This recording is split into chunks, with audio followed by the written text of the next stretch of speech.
Naaman. A false witness shall not be unpunished, and he that speaketh lies shall not escape. Proverbs 19, verse 5.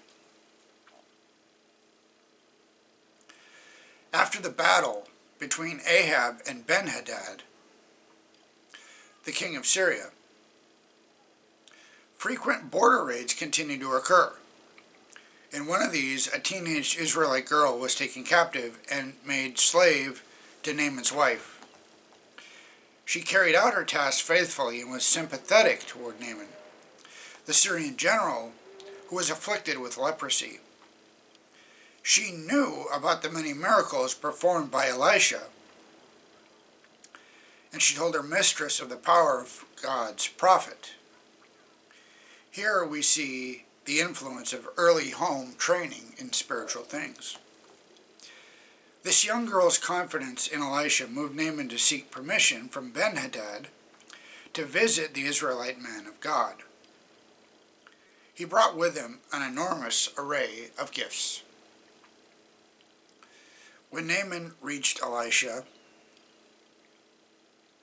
he expected to see some wonderful manifestation of healing power from heaven.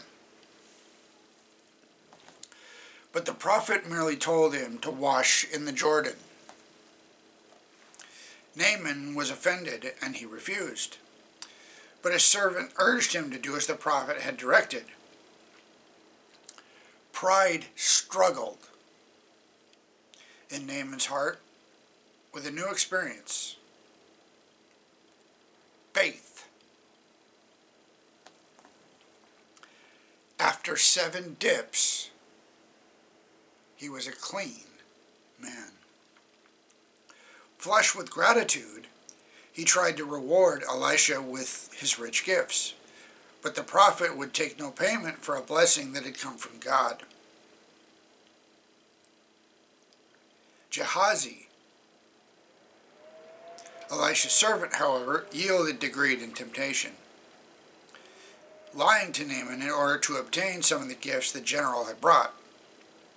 But in the end, he received Naaman's leprosy, not his gifts. Truth is of God, deception in all its forms is of Satan.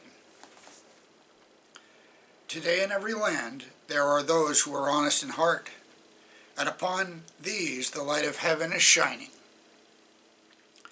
If they continue faithful in the following, that which they understand to be duty, they will be given increased light, until, like Naaman of old, they will be constrained to acknowledge that there is no God in all the earth save the living God, the Creator.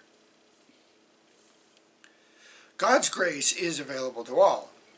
Sometimes those we think the most unlikely recipients are on the verge of the kingdom, waiting for us to witness to them of His power.